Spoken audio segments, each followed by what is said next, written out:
मराठा आरक्षण आंदोलक मनोज जरांगे पाटील अखेर मुंबईतील आझाद मैदानावर पोहोचले। त्यांनी सकाळी 10 वाजल्यापासून आमरण उपोषणाला सुरुवातही केली।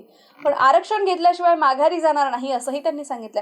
राज्यभरातून मुंबईमध्ये दाखल झालेल्या हजारो आंदोलकांना शांत राहण्याचा आणि मुंबईकरांना त्रास होणार नाही याची दक्षता घेण्याचं आवाहन, त्यासोबतच काही सूचना देखील त्यांनी केल्या। पाहूयात काय सूचना मनोज जरांगे पाटील यांनी केल्यात।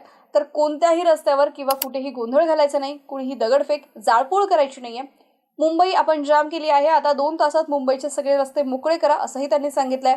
सर्वांनी पोलिसांना सहकार्य करा, सरकारने जे मैदान दिलंय तिथेच तुम्ही झोपा, काही जण वाशी इथं जाऊन झोपा असंही त्यांनी सांगितलंय।